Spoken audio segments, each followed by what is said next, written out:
ይስጥልን እንዴት አላችሁ? ዛሬ በጣም ብዙ ሀሳቦችን ማንሳት አለባችሁ። የእናንተ ምላሽ የእናንተ ፊድባክ አስፈላጊ ነው። ምክንያቱም ምንድነው የሚሰማችሁ በምንነጋገርበት ጉዳይ ላይ የሚለውን እንድታነሱ ፈልጋለሁ። ለእያንዳንዳችሁ ምላሽ እሰጣለሁ። በተቻለው መጠን ምላሽም ባይሆን ጥያቄም ከሆነ እኔ መልሼ እጠይቃችኋለሁ። የተለያዩ ሀሳቦች እናነሳለን።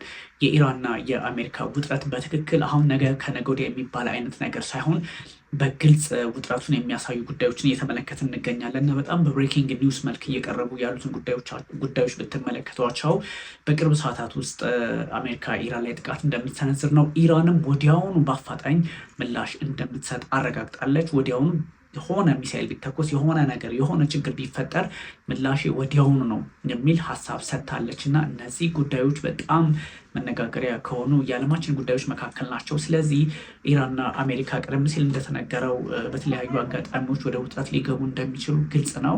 ውጥረቶች አሉ። አንዱ ሌላው ላይ ጥቃት እንደሚሰነዝር ብዙ ማሳያዎች አሉ። የአሜሪካም ዩኤስኤስ አብርሃም ሊንከን የጦር መርከብ መካከለኛው ምስራቅ በግልጽ ደርሳለች። 3 ግዙፍ መርከቦችን አጅበዋታል። እነዚህ ደግሞ በጣም ውስብስብ ቴክኖሎጂ የተገጠመላቸው ጥቃት መሰንዘር የሚችሉ በቀላሉ የሚፈልጉትን ጥቃት መሰንዘር የሚችሉ ናቸው እና አያቶላ አሊ ሀምኒ ደግሞ አሜሪካ የትኛውንም ያህል ኃይል ብታዘጋጅ የትኛውንም ያህል አቅም አከማችታ ብትመጣ ልክ በሰኔው እንዳደረግነው ሁሉ እኛም ምላሻችን የከፋ ይሆናል የሚል ሀሳብ እየሰጡ ነው። ግን ይሄኛው ትንሽ አስቸጋሪ ነው። በተለይም የአሜሪካ ጦር በዚህ በመካከለኛው ምስራቅ የሚያደርጋቸው እንቅስቃሴዎች ብቻውን እንዳልሆነ ይታወቃል። እሳቸውን ተከትለው የፕሬዚዳንት ዶናልድ ትራምፕን ሀሳብ ተከትሎ ደግሞ እነ ጠቅላይ ሚኒስትር ቤንያሚን ኔታንያሁም የራሳቸውን መስመር እያዘጋጁ ነው፣ እያስተካከሉ ነው። ሰው F-35 ተዋጊ ጀቶች ሳይቀሩ እነሱ አብሮ ተንቀሳቅሰዋል። ስለዚህ በኢራን በሆነ ቅጽበት እንዲያውም በሰዓታት ውስጥ ነው እየተባለ የሚገኘው እና በሰዓታት ውስጥ እውነት ኢራን ላይ ጥቃት ሊሰነዘር ይችላሉ ወይ ከተባለ በእርግጥም እንደ ወታደራዊ ሳይንቲስቶች ወይም ደግሞ ወታደራዊ ጉዳዮችን በሚተነትኑ ሰዎች ሀሳብ ልክ ነው። የወታደራዊ ተንታኝም ላይሆን ይችላል፣ ሚሊተሪ አናሊስት መሆንም ላይ ጠይቅ ይችላል። ምክንያቱም አሜሪካ ሙሉ በሚባል ደረጃ ወይም ደግሞ አንድ ሀገር ውጥረት ውስጥ ሲገባ ጦርነት ውስጥ ሲገባ የሚያደርገውን ያህል አቅሟን ወደ መካከለኛው ምስራቅ አንቀሳቅሳለች እና ያንቀሳቀሰችው ደግሞ በቅርብ ርቀት ቀይ ባህር ላይ ያሉ ኃይሎቻቸውም እንደዚሁ በተጠንቀቅ ላይ ቆመዋል።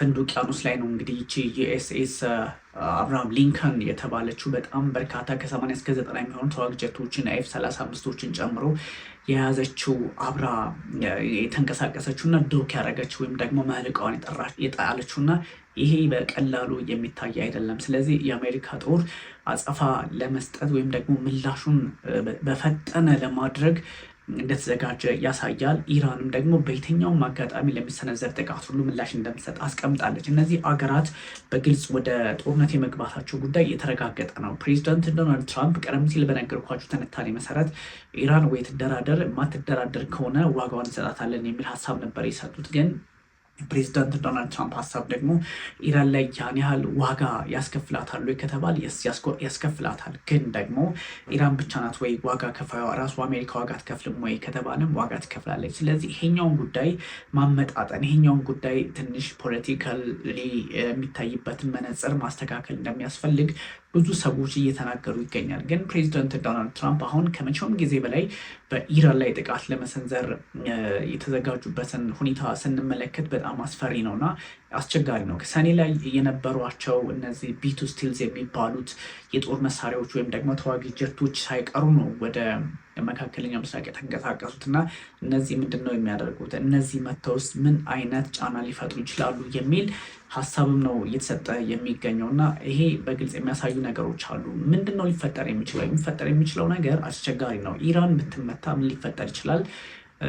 ሌላውን ነገሮች ትተን ኢራን ብትመታ 2 ነገር ይፈጠራል። አንድ ኢራን ከተመታች በኋላ ወዲያውኑ ጥቃቱ የሚሰነዘረው ወዴት ነው? ወደ እስራኤል ነው የሚሆነው። ወደ እስራኤል ጥቃት ሲሰነዘር ደግሞ እስራኤልም አት ሴም ታይም ምላሽ ትሰጣለች። እሷ ምላሽ ስትሰጥ የሁለቱ ኃይላት ከዚህ በፊት ኤር ቱ ኤር በሚባለው ወይም ደግሞ አየር ለአየር በሚባለው ውጊያ መሰረት ኢራንና እስራኤል ተሞካክሯል። ለ12 ቀናት ያለማቋረጥ ሚሳኤል ሲወነጫጨፉ ነበረ። አንዱ በአንዱ ላይ ጥቃት ሲሰነዝር ነበረ እና ቴህራን ውስጥ ገብተው ኢራን እስራኤላውያን ጥቃት ሲሰነዝሩ ነበረ። እንደዚሁም ደግሞ ኢራናውያን እንደዚሁ ቴልአቪቭ ሳትቀር ወይም ደግሞ እንደምታውቁት እስራኤል ውስጥ ገብተው ሁላ ጥቃት ሰንዝረዋል። ያ ማለት በአየር በሚሳኤል እና አሁንም ያ አይነት አጋጣሚ ይፈጠራል። አንደኛው ይሄ ነው። ከዛ ሲቀጥል ደግሞ ኢራን ላይ ጥቃት ከተሰነዘረ አሁን እንደ በፊቱ ወይም እንደ ባለፈው የ12 ቀናቱ ጦርነት አይደለም። ሙሉ በሙሉ ስዊፕ አውት ማድረግ ይፈልጋሉ አሜሪካውያን ወይም ደግሞ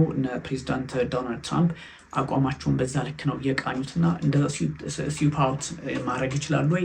ኦፍኮርስ የሚታይ ይሆናል። አስቸጋሪ ሁኔታዎች አሉ። ምክንያቱም ኢራናውያን ራሳቸው በተጠንቀቅ ላይ ቆመዋል። ከዚህ ቀደም ከነበረው ዝግጅታቸው የበለጠ አጠናክረዋል። አሜሪካም እንደዚሁ እስራኤልን ደግሞ ከዚህ ቀደም በ12 ቀናቱ ከነበራቸው አቅም በበለጠ ኢራንን ጫና ውስጥ መፍጠር የሚችሉበትን እድል ለማመቻቸት በጣም ጠንካራ የጦር እንቅስቃሴ አድርገዋልና ሁሉም በጣም ጠንካራ በሚባል ዝግጅት ላይ ናቸው። ግን ምን ሊፈጠር ይችላል የሚለውን ማየት ያስፈልጋል። እነዚህ ቢቱ ቦምብ ጣዮች ከመጡ ቢቱ ቦምብ ጣዮች ማለት በነገራችን ላይ ይሄ የኤስጂቢ የሚባል ቦምብን መታጠቅ የሚችሉ ናቸው እና ባንከር ቦምብ የሚባል አለ። ባንከር ቦምብ ማለት ወደ መሬት ይጣላል። ወደ መሬት ከተጣለ በኋላ 61 እና ከዛም በላይ ሜትር ምንም ሳይፈነዳ ከገባ በኋላ ከ61 ሜትር ወደ መሬት ከገባ በኋላ እዛ ላይ መፈንዳት ይጀምራል። እዛ ላይ ከፈንዳ በኋላ ደግሞ ሌላ ሜትሮችን ርቀት ይሄዳል። በጠቅላላ ወደ 200 ሜትር ሰርስሮ የሚገባ ነው እና እሱን ሊጠቀሙ ይችላሉ ነው። ይሄን ከተጠቀሙ ኦፍኮርስ በኢራን ላይ ከባድ ጉዳት ያደርሳሉ። ግን ከዛ ውጭ ይሄ ከአየር ለአየር መዋጋት ከሆነ ወይም ደግሞ ኢራን እጇን አጣጥፋ ባትቀመጥም ትተኩሳለች፣ እነሱም ይተኩሳሉ። እንደዚህ አይነት ሁኔታ በሚፈጠርበት ሰዓት ላይ ታርጌት የሚሆኑ ኃይሎች ናቸው የጦርነቱን ሊቋጩም ላይቋጩም የሚችሉት እና በዚህ ላይ ኢራን ብርቱ አገር ናት። ከዚህ ቀደም እንዳልኳችሁ በ12 ቀናት ጦርነት ታይቷል። ኢራን ትፈትናቸዋለች። ምክንያቱም የእስራኤል ኃይል ይሄ ነው ተብሎ ስለማይታሰብ በ12 ቀናቱ ያየነው የሰኔው በ12 ቀናቱ ኤር ቱ ኤር ፋይቲንግ ላይ የእስራኤል አቅም ይሄ ነው እንደ የሚል ጥያቄ አስነስቶ ነበር የማይካደው። ምክንያቱም እስራኤል የነካ ሙሉ በሙሉ ይጠፋል የሚል ነበረ ወታደራዊ ትንታኔዎች ከዛ በፊት ሲቀመጡ የነበረው። ግን ኢራን 12 ቀናቱንም ሁሉ ተዋግታለች። ምንም እንኳን ተመልካቾች መካድ የሌለበት ከእስራኤል ይልቅ ኢራን ሞር ዳሜጅ ደርሶባታል። ምክንያቱም አንደኛ ኢራን ምንድን ነበር ስታደርግ የነበረው? አቅሟን ማሳየት፣ ፓወሯን ማሳየት፣ መምታት እንደምችል ማሳየት፣ ኢላማ ታርጌት ማድረግ እንደምችል ማሳየት ነው። ምክንያቱም ከዛ ቀደም የነበረውን ምስል የመቀየርም ትልቅ ነገር ስላለው ባይዞ ኢራን በዛ ልክ መዋጋቷ በራሱ ትልቅ ነገር ነው ያለው ትልቅ። ምክንያቱም ኢራን እና እስራኤል የነበራቸው የስም እስራኤልን የነካ ሁሉም ነገር ያልቅለታል ሲባል ስለነበር ከዛ አንጻር ኢራን በደንብ ነው የተዋጋችው እና ከዛ ያን መነጽር ውስጥ ማስገባት አሁን ያለውን ውጥረት ሌላ መልክ ሊያሰጠው ይችላል ነው እና አንዱ ሌላውን ያሸንፋል፣ አንዱ ሌላውን ያጠቃል፣ አንዱ ሌላውን እንደዚህ በሚል ብቻ የሚታይ አይደለም። አሁን ይሄ የመካከለኛው ምስራቅ ብለንም ዝም የምንለው አይደለም። ሙሉ ዓለምን የሚያተራምስ ነው። አንደኛ የነዳጅ ፖለቲካን አብሮ ጭሮ የሚመጣ ነው። ሁለተኛ ደግሞ አሜሪካ ብቻዋን አይደለም የምትመጣው። አሜሪካ ብቻዋን አትመጣም ስላችሁ ከማን ጋር ነው የምትመጣው? ከእስራኤል ጋር።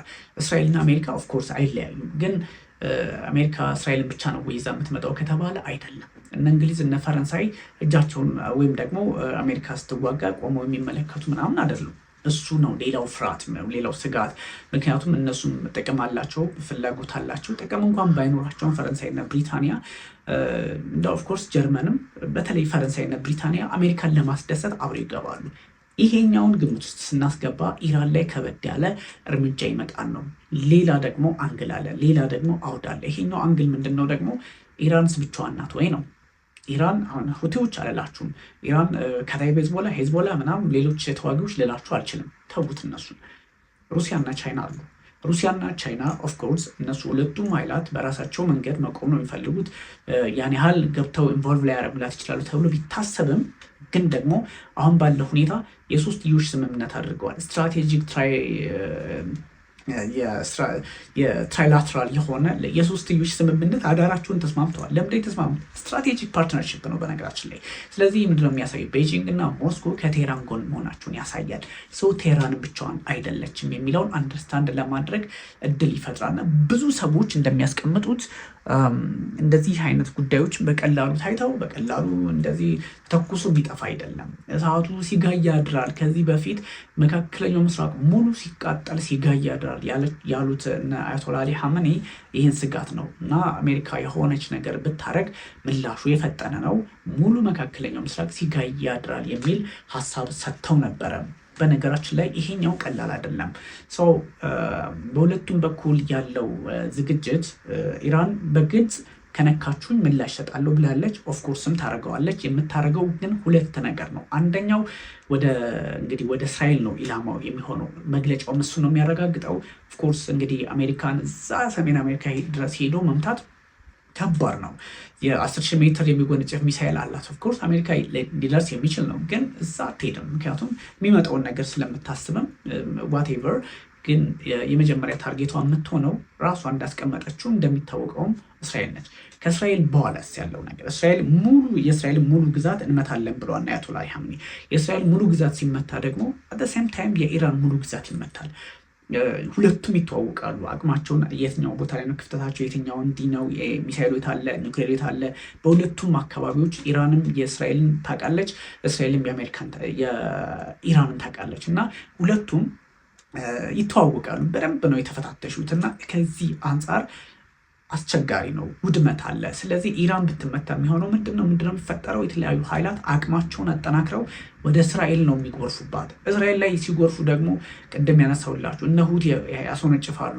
የየመን ሁቲዎች ሰናን የተቆጣጠሩት እነ ካታይ በሄዝቦላ ያስወነጭፋሉ ከኢራቅ። ሶሪያ ውስጥ ያሉ ኃይሎችም አሉ እንደዚህ የሚንቀሳቀሱ እስራኤልን በአይነ ቁራኛ የሚከታተሉ። ሄዝቦላ ከዛው ሊባኖስ ጎረቤት ደቡባዊ ሊባኖስ ላይ ያሉ ባይዞ እስራኤልና ሄዝቦላ ደቡባዊ ሊባኖስ እንዲህ ነው የሚታያዩት። ቅርብ ለቅርብ ናቸው። እዛ በነበርኩበት ሰዓት አይቻሉ ምሽጎቹ ምናምን እንደዚህ በቅርበት ታያቸዋላችሁና ስለዚህ ይሄን አለ፣ በቀላሉ አይታይም። ሰው ማን ነው አሸናፊ የሚሆነው የሚለውም ጥያቄ የሚመጣው እዚህ ላይ ነው። ማንም አሸናፊ ሆነ። በነገራችን ላይ አሜሪካም አብርሃም ሊንከን የዩኤስኤስ አብርሃም ሊንከን የተሰኘችውን የጦር መርከብ ኦፍኮርስ ኒውክሌር መታጠቅ ትችላለች። የኒውክሌር አቅም ያላት ናት። የተለያዩ ሚሳይሎችን የያዘች ነች። ስትመጣ እንደ አንድ ሀገር ትልቅ ሀገር ጦር የተንቀሳቀሰ ያለ የሚቆጠረው እንግዲህ ከይቅርታ ጋር ይቺ የአሜሪካ ዩኤስኤስ አብርሃም ሊንከን የያዘችውን ኃይል ያህል ማንም የአፍሪካ ሀገር የለውም። ኢትዮጵያ የላትም፣ ግብፅ የላትም፣ ወይም ደግሞ ናይጄሪያ የላትም። ትልልቆቹ የሚባሉት እንኳን የላቸው።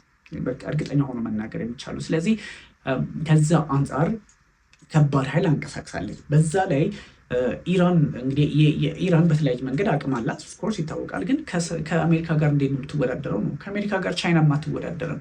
ከአሜሪካ ጋር ራሽያም ኦፍኮርስ ጥያቄ አለ። ራሽያ አቅም እንዳላት ይታወቃል። ራሽያ በተለያዩ አጋጣሚዎች ስራዎች እንደምትሰራ ይታወቃል። ግን ደግሞ ብዙ ፈተና ያለበት ነገር ነው የሚፈጠረው። በዚህኛው ልክ ማስቀመጥ አለ ያስፈልጋል እና ይሄ ሁኔታዎችን በዚህ በግራ ቀኝ መመልከት ያስፈልጋል እና ብዙ ሰዎች አሁን አንዱ ላይ ጥቃት ሲሰነዝር አንዱን ያወድማል፣ አንዱን ያሸንፋል ምናምን። እንደዚህ አይደለም። ይሄ ከባድ ነው። ብዙ ውድመት ሚድል ኢስት ላይ ሊያስከትል ይችላል እና ሰዎች ቀለል አድርገው ባይመለከቱት ጥሩ ነው። የእስራኤል ደጋፊ ነኝ፣ የኢራን ደጋፊ ነኝ፣ የአሜሪካ ደጋፊ ነኝ ማለት ሳይሆን ይህ ሀገራችንም ላይ በዚቹ በአፍሪካ ቀንድ በኩል በዚህ በቀይ ባህር በኩል ብሎ እዚህኛ ጋር መምጣት የሚችልበት እድል በጣም ሰፊ ከምነግራችሁ በላይ ትልቅ አሉታዊ እንትን ነው። ይሄ በህንድ ውቅያኖስ አካባቢ ያለው በበዓል መንደብም ብሎ እኛ ጋር የሚደርስ ነው እና በግልም ደረጃ የሚደርስብን ነው። ሲቀጥል ደግሞ በቀይ ባህር አካባቢ ያለውን የኢትዮጵያን የፖለቲካ ፍላጎትና ጥቅምም እንደዚሁ ፈተና ውስጥ የሚያስገባ ነው፣ ጫና ውስጥ የሚያስገባ ነው። ፕላስ ደግሞ የመንግስት መነካካትን መንገጫገጭንም የሚፈጥር ነው እና በቀላሉ አይታይም። ይህ ሲባል ግን የአሜሪካ ብዙ ኃይል አላት እዚህ አካባቢ። ወደ 18 የሚሆኑ ጊዜያዊና በጣም መደበኛ የሆኑ የጦር ሰፈሮች ወይም ቤዝስ አሏት እዚህ ሚድል ኢስት ላይ። ከነዚህ 8ቱ ቋሚ ናቸው። ልክ እንደነ ካታር፣ ኤሚሬቶች፣ ሳውዲ የመሳሰሉ አካባቢዎች ላይ ያለው ቋሚ ናቸው እና እነዚህ 8ቱ ቋሚዎቹም ሙሉ መዋጋት የሚችሉ ናቸው። በጠቅላላው ግን በዚህ ሴንትኮም የሚባል አለ፣ ማዕከላዊ ሴንትራል ኮማንድ የሚባለው የአሜሪካ ብዙ እዝ 11 እዝ አላት እንደምታውቁት። 11ዱን እዝ እንግዲህ 11 ክላሲፋይድ የሆኑ እዞች አሉ። ከ11 ውስጥ አንደኛው ይሄ ሴንትኮም የሚባለው ነው፣ በማዕከላዊ እዝ የሚባለው ነው።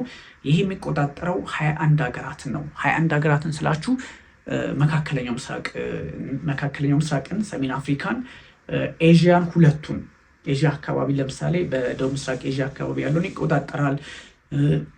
በማዕከላዊ ኤዥያን ይቆጣጠራልና ግዙፍ ጦር ነው። ይሄ 21 ሀገራትን የሚያካልል ከ4 ሚሊዮን ስኩዌር ማይል በላይ ቦታን የሚያካልል ነው እና ይሄ ብዙ ግዙፍ የጦር መሳሪያዎችን የታጠቀ ትልቅ ጦር ነው የሚንቀሳቀስ በዚህ ቀይ ባህርን፣ ህንድ ውቅያኖስን እስከ ካስፒያን ድረስ የሚንቀሳቀስ አደገኛ ኃይል ነው እና እሱ ታሳቢ ይሆናል። እሱ ላይ ጥቃት የመሰንዘር ያህል ነው የሚቆጠረውና አደገኛ ነው። ሰው ይሄ ሴንትኮም ትጥቁ ከባድ ስለሆነ በዚህ ልክ የሚንቀሳቀስ ስለሆነ ኢራንን፣ ኢራቅን፣ እነ ካታር፣ እነ ሳውዲ፣ እነ ግብፅን፣ ኦማንን፣ ራሷን እስራኤልን ግምት ውስጥ አስገብቶ የሚንቀሳቀስ ኃይል በመሆኑ ቀላል አይደለም።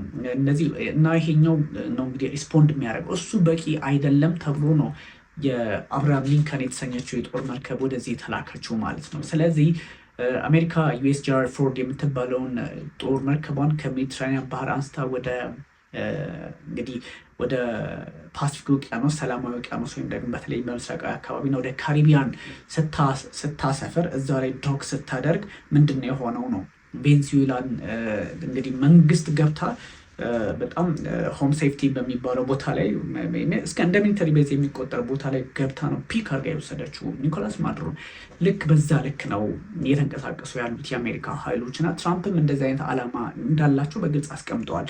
ግን አያቶላ አሊ ኻሜኒ እሳቸው አሁን የት ነው ያሉት ምናምን የሚሉ ጥያቄዎችም እየተነሱ ይገኛል።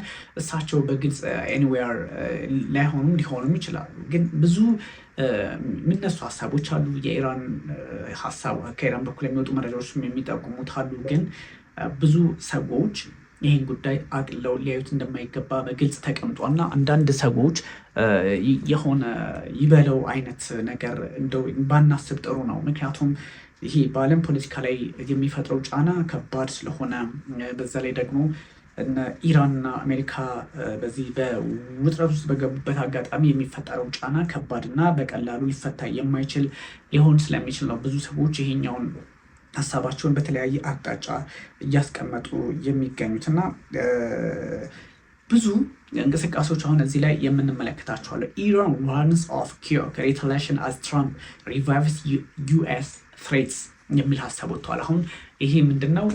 ኢራን ምንም አይነት ጥቃት ቢሰነዘር የፕሬዚዳንት ዶናልድ ትራምፕ ዛቻቸው፣ የፕሬዚዳንት ዶናልድ ትራምፕ ማስፈራሪያ እየጨመረ በመጣበት ሰዓት ኢራን አፋጣኝ ምላሽ ልሰጥ እንደምችል በግልጽ ተቀምጧል ነው ጉዳዩ እና የኢራን ፎሬን ሚኒስትር said the Iranian armed forces are ready to immediately and powerfully respond to any possible attack by the United States የሚል ሀሳብ ነው የሰጠው። የኢራን የውጭ ጉዳይ ሚኒስትር ሰይድ አባስ አራግቺ ኢራን በሆነ አጋጣሚ ጥቃት የሚሰነዘርባት ከሆነ IRGC የኢራን አብዮታዊ ዘብ ኃይል በየትኛውም አጋጣሚ ምላሽ ለመስጠት ተዘጋጅቷል የሚል ሀሳብ ነው የሰጡት። ግን በሰዓታት ውስጥ ጥቃት ሊሰነዘር ይችላል የሚል ሚሊተሪ አናሊስቶች ሀሳብ እየሰጡ ይገኛል። ትራምፕ ትሬትስ EU sanctions are likely to pressure Iran to እንግዲህ ካውንሲል ኤስ ዲማንድ ነው። ትራምፕ አሁንም ሀሳብ ይሰጣሉ። ምንድነው ትንሽ ትራምፕ ይሄን የሚሉት በነገራችን ላይ አውሮፓ ህብረት ማዕቀብ ጥሎባታል በኢራን ላይ። ለምንድነው ይሄን ያደረገው? ፕሬሸር ለመጨመር ነው። ፕሬሸር በተጨመረ ቁጥር፣ ጫና በተጨመረ ቁጥር ምንድነው የሚሆነው? ኢራን ቶሎ ተለሳልሳ ወደ ጉዳዩ ወይም ደግሞ አሜሪካ ወደምትፈልገው ፖለቲካ ትመጣለች ተብሎ ስለሚታሰብ ነው። ግን ያ ይሆናል ወይ? ከባድ ነው። የሚሆንም አይመስልም። ሌላ እጅግ አስቸጋሪ ነው። ኢራን ቦስትስ ሚሊታሪ ካፓሲቲ ዊዝ ደሊቨሪ ኦፍ 1000 ድሮንስ 1000 ሰው አልባ አውሮፕላኖች ወይም ደግሞ ድሮኖችን ደሊቨር በማድረግ ወደ ዋናው ጦሯ ዝግጅቷን አጠናቃለች ነው እና ኢራን አርሚ ሃዝ ሪሲቭድ a batch of 1000 drones according to Iran's ታስኒም ኒውስ ኤጀንሲ። ታስኒም ኒውስ ኤጀንሲ እንግዲህ ይፋ እንዳደረገው 1000 ሰው አልባ አውሮፕላኖች ወይም ድሮኖችን ሻሂዶቹን ጨምሮ የአይአርጂሲ ተቀብሏል። የኢራን አብዮታዊ ዘብ ኃይል ማለት ነው ተቀብሏል። እና ምንድን ነው ይሄ ሊያሳይ የሚችል የሚለውን ማሰብ ያስፈልጋል። in accordance with the threats ahead of the army maintains and enhances its strategic advantage for rapid combat and imposing a crushing response against any aggressions የሚል ሀሳብ ነው የተሰጠው እና የትኛውም አግሬሽን ሲፈጠር የትኛውም ጫና ሲፈጠር ወዲያውኑ ምላሽ ለመስጠት የሚያስችላቸውን ኃይልና አቅም ፈጥረዋል ነው ሀሳቡ። ግን እንደዚህ አይነት ጉዳዮች በቀላሉ ላይታዩ ይችላሉ የሚለውን ግምት ውስጥ ማስገባት ያስፈልጋል እና ብዙ ሰዎች ይህን አቅልለው ሊያዩት አይገባም ነው የሚሉት። እንደ ብዙ ሁኔታዎችን በዚህ ልክ ነው ታሳቢ እያደረጉ ያሉት ሰዎች። ቀላልም አይደለም። የሚሊትሪ ኦፕሽን ያስፈልጋል ብለው ያስባሉ። እነዚህም ደግሞ ታሳቢ መደረግ አለባቸው። አንዴ ስለዚህ እነዚህ ነገሮችን መፍትሄ መስጠት ያስፈልጋል ተብሎ ነው የሚታሰበው። ብዙ ሰዎች ይሄኛውን ሀሳባቸውን በስጋት መልክ እያስቀመጡ ይገኛል። ግን ፕሬዚዳንት ዶናልድ ትራምፕ ደግሞ ለመፍትሄ መስራት እንዳለባቸው ታሳቢ አድርገዋል። ግን ውጥረቱ ሳይታለም የተፈታ ነው እና እንደዚህ ቀለል ተደርጎ የማይወሰድ ሆኖ ተመዝግቧል። የነ ብሪታንያ ጉዳይም እንደዚሁ ይነሳል። እንግዲህ ምን ሊከሰት ይችላል? በነገራችን ላይ እነዚህ ሁለት ኃይሎች እንግዲህ ወደዚህ ውጥረት ቢገቡ ምን ሊፈጠር ይችላል የሚል ቢቢሲ 5 ጉዳዮችን ይዞ ወጥቷልና እነዛ ምንድን ናቸው የሚለውን ማየት ያስፈልጋል። what happen if United States attacks Iran ማየት ሪስፖንድ ልታደርግ ትችላለች ይታወቃል። ግን ከዛ ውጭ ምንድን ነው ታርጌት surgical strikes, minimal civilian casualties and transition to democracy ይቺ ሀሳብ ታስቃለች። ምንድነው አሜሪካ እስራኤል ላይ ኢራን ላይ ጥቃት ብትሰነዝር ምንድነው ሊፈጠር የሚችለው ከተባለ ኦፍኮርስ ምንድነው ሊፈጠር የሚችለው? ሁለት ነገሮች ይፈጠራሉ። አንድ ነገር ይፈጠራል ነው እንግዲህ ከተቀመጡት መካከል አንደኛው ወደ ዴሞክራሲ ሽግግር ሊደረግ ይችላል። ያ ማለት ነው አያቶላ አሊ ሀመኒ ያው ህይወታቸው ያልፋል ወይም ደግሞ ይሸኛሉ ነው። አያቶላ አሊ ሀመኒ ይሸኛሉ then it's going to be okay ለአሜሪካ ፖለቲከኞች ነው። እንደዛ ነው ይሆናል ወይ ነው you don't know that ግን እንደዛ ነው። ከዛ ይሄን ተከትሎ ደግሞ ሲቪሊያን በተወሰነ መጠን ጉዳት ይደርስባቸዋል።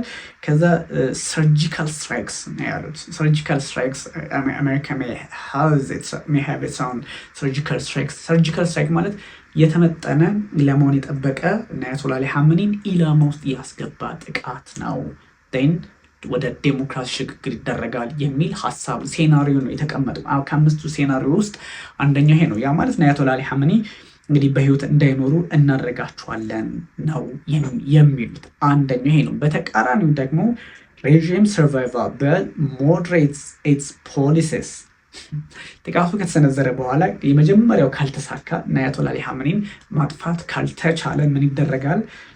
ረጂሙ ወይም ይሄ ረጂም የሚባለው ረጂም አገዛዙ ሰርቫይቭ ያደረግና እነሱ ያሉትን ነው አምናት ሳይንግ አገዛዝ ምናምን ከዛ እሱ ሰርቫይቭ ያደርግና ደግሞ ሌላ አይነት ጥቃት ፎር እነዚህ አካላት ይመጣል ማለት ነው። ወይም ደግሞ ሌላ አይነት ጥቃት ቢኖርም ሪቫይቭ ያደርጋሉ። ይሰጉና አያቶላ አሊ ሀመኒ ምንድነው የሚያደርጉት? ሪፎርም ያደርጋሉ። ሞዴሬት የሆነ ፖሊሲያቸውን በተወሰነ መጠን ያሻሽላሉ ጥቃቱን ተከትሎ የሚል ሀሳብ ነው ያለ። this could probably be called the Venezuelan model whereby swift powerful US sanction leaves the regime change ምናምን ይላል። ይሄ ማለት ልክ እንደ ቬንዙዌላው ቀደም ሲል እንደነገርኳችሁ ለምሳሌ አገዛዙ ሰርቫይቭ ያደርጋል። አሁን የኒኮላስ ማዱሮ መንግስት የለም አይደለ እንትን ውስጥ ቬንዙዌላ ውስጥ ግን የኒኮላስ ማዱሮ አሰራሩ አገዛዝ ፖሊሲያቸው ቀጥሏል በቫይስ ፕሬዚደንቷ አማካኝነት በምክትል ፕሬዚደንቷ አማካኝነትና እንደዛ አይነት ሆኖ ተጠጋግኖ ሊቀጥል ይችላል። ያ ማለት እና አያቶላ አሊ ሀመኒ አይኖሩም እና አያቶላ አሊ ሀመኒ ባይኖሩም ግን በተወሰነ መጠን ኮንሰፕቱ እንዲቀጥል ይደረጋል። የቬንዙዌላ አይነት ሞዴል ነው የሚሉትና አንደኛው እሱን ነው እንግዲህ የሚሉት። ከዛ ደግሞ ሶስተኛው ሬጂም ኮላፕስ ሪፕሌስድ ባይ ሚሊተሪ ሩል አገዛዙ የሚሉት ማለት ነው። እሱ ደግሞ ኮላፕስ ያደርግና ሙሉ በሙሉ ወታደራዊ አገዛዝ ኢራን ውስጥ እንዲኖር ያደርጋል ተብሎ ይታሰባል። ምክንያቱም አይአርጂሲ ቦታውን ይቆጣጠራል በሰበቡ እና አያቶላ አሊ ሀመኒን ካስወገዱ በኋላ ቦታውን ይቆጣጠራል የሚል ሀሳብ ነው እየሰጡ የሚገኙትና አራተኛው ደግሞ ኢራን ሪታሊየትስ ባይ አታኪንግ ዩኤስ ፎርስ ኤንድ ኔይበርስ እንግዲህ እነዚህ ሁለቱ የመጀመሪያው እንግዲህ ሰርጂካል ስትራይክ ማለት እና አያቶላ አሊ ሀመኒን ኢላማ ውስጥ ያስገባ ጥቃት መሰንዘር፣ ሁለተኛ ደግሞ እንደዛም ሆኖ ሰርቫይቭ ያደረግና ሬጂሙ ላይክ እንደ ቬንዙዌላ አይነት ነገር ሞዴል እንዲሆን እንደ ቬንዙዌላ አይነት አስተዳደሩ የሚቀጥልበት ግን ቁልፍ ሰዎች በቁጥጥር ስር የሚውሉበት ወይም ደግሞ የሚገደሉበትን አጋጣሚ መፍጠር ነው። ሶስተኛው ደግሞ ኮላፕስ ያደርጋል። አስተዳደሩ ኮላፕስ ያደርግና ምንድነው ሊፈጠር የሚችለው? በኢራን ኃይል ልክ ወይም ደግሞ የኢራን ወታደራዊ ኃይል አገሪቱን እንዲቆጣጠር ያደርጋል ተብሎ ነው የሚታሰበውን ሴናሪዮ ብለው ያስቀመጡት ነው። አራተኛው ኢራን ሪታሌትስ ብለው ያስቀመጡ ወይም ደግሞ ኢራን ሪታሌትስ ባይ አታኪንግ ዩኤስ ፎርስ ኤንድ ኔይበርስ ኢራን ምላሽ ትሰጣለች። ምላሽ የምትሰጠው የአሜሪካን ኃይሎች ወረበር ትመታለች ወይ መካከለኛው ምስራቅ ላይ ያሉትን፣ ከዛ ደግሞ ጎረቤቶቿን ትመታለች። ጎረቤቶቿን እነማን ናቸው? እነ ካታር ይመታሉ። እስራኤል ጎረቤት ባትሆንም እሷ ያው ሜን ታርጌት ነች፣ እሷ ትመታለች። በዛ ልክ ጉዳዩ ሊቀጥል ይችላል ነው እንግዲህ የተገኘው። ወይም ደግሞ በገልፍ ሀገራት ያሉትን የአሜሪካን ቤዞች ሁሉ ጥቃት ለመሰንዘር ያግዛታል ማለት ነው። አምስተኛውና የመጨረሻው እንግዲህ ኢራን ሪታሌትስ ባይ ሌይንግ ማይነስ ኢን ደ ገልፍ እንግዲህ ዲስ ሃዝ ሎንግ ቡምድ አዝ ፖቴንሻል ትሬት ቱ ግሎባል ሺፒንግ ኤንድ ኦይል ሰፕላይስ ኦቨር ሲንስ ኢራን ይሄ ልክ ከ1980-88 እንደነበረው አይነት ውጥረት በዛ አካባቢ ላይ ተፈጥሮ ግርግሩ አስቸጋሪ ሆኖ ሰርቫይቭ የማድረግ ነገር ነው ኢራን እርምጃ የምትወስደው በገልፍ አገራት ላይ ያሉ ቦታዎች ላይ እንደዚሁ ልክ እንደ አራተኛው ሴናሪዮ እነሱን ታሳቢ ያደረገ ጥቃት የመሰንዘር ነው። እንግዲህ ከአምስቱ ስድስተኛም አለ በነገራችን ላይ። ከዛ ኢራን ሪታሊት ታደርጋለች ሲንኪንግ ዩኤስ ዋርሺፕ። ይሄን ነው የአሜሪካን የጦር መርከቦች ልታሰምጣቸው ትችላለች እየመታች ኢራን። ይሄኛው ሌላኛው ሴናሪዮ ነው። ከዛ ደግሞ ሬጂም ኮላፕስ ሪፕሌስድ ባይ ኬኦስ፣ መንግስት ሙሉ በሙሉ ኢራን ውስጥ ይቀየርና ከዛ ህዝቡ ወደ ተቃውሞ ለጎዳና ይወጣና ኪዮስ ይፈጠራል የሚል 8 አይነት ሴናሪዮ አስቀምጠዋል። እንግዲህ የትኛው ሀቅ ሊሆን ይችላል እሱን ከቀናት በኋላ ልናየው እንችላለን። ባይዞ ቀናት ሰዓታት ነው ሊቀር የሚችለው። ከዛም በኋላ ጥቃት አሜሪካ ካልሰነዘረች ዋር ጦርነት ላይኖር ይችላል ተብሎ ይታሰባል። ምክንያቱም አሁን ነው በትኩሱ የሆነ ያለውና ትንሽ ፖለቲካሊ ኤንጌጅመንቱ አስቸጋሪ ሆኗል። እነዚህን ጉዳዮች ታሳቢ እንድታደርጉ ነው ተመልካቾቻችን። ላይክ፣ ሰብስክራይብ፣ ሼር አድርጉ፣ ሀሳብ አጋሩ፣ ኮመንት አድርጉ። እኔም ሪፕላይ ያደርጋለሁ። ምንም አይነት ወደዚህ ወደዛ የሚል አይነት ሀሳብ አይሰጥም። የኢራንም ደጋፊ አይደለሁም፣ የአሜሪካም ደጋፊ አይደለሁም፣ የኢራን ደጋፊ አይደለሁም፣ የእስራኤል ደጋፊ አይደለሁም። ጀስት ሀሳቡን ሁሌ ይነግራችኋል። እንደው ደጋፊ የሆናችሁ ብላችሁ ብታስቡ እንኳን ስነግራችሁ ምንም አይነት ወደዚህም ወደዛም ያለ ጉዳይ አይኖርም። ማይ ኔም ኢዝ ቢኒያም አይደለም፣ ማይ ኔም ኢዝ ቤንጃሚን ይታወቃል። ስለዚህ ቤንጃሚን ስለሆነ ለህግ ቤንያም ኔታንያሁ አድርጋችሁ የምታስቡ ሰዎች አላችሁ። ዶንት ቲንክ ኢን ዳት ዌይ። እንደዛ ስም ነው። አፍተር ኦል ግን ኮንሰፕት ነው። ኤኒዌይ በዜና መልክ ነው ሁሉን ነገር የምነግራችሁ። ልክም ስላልሆነ የማንም ደጋፊ መሆን አግባብነት ስለሌለው እና ሁሌም እርግጠኛ ሆኑ ትክክለኛ መረጃ ነው የማጋራችሁ። አይ ፕሮሚስ ለራሴ ነው። በነገራችን ላይ ለራሴ ፕሮሚስ ያረኩት ነው። ለራሴ ፕሮሚስ ያረኩትም ነው። እናንተም ደግሞ አሁናችሁ እስከመጣችሁ ድረስ ትክክለኛው መረጃ ነው የምነግራችሁና ሞር ስጋት እንዳይኖርባችሁ ነው። ብዙ ጊዜ የኢትዮጵያ ሚዲያ ላይ የምታውቁት እንኳን ዩቲዩብ ምናምን ቀርቶ የኢትዮጵያ ሚዲያ ላይ ያለው የተንሻፈፈ ነገር ስላለ ሰዎች ላይ ደነግጡ አይችሉም። ከዛ አንጻር ስጋታቸውን ቢያስቀምጡ አልፈርድም። ሰው ግን እኔ እንደዛ አይደለሁም። እናንተም ታውቃላችሁ እንደዛ ሊሆን አይችልም።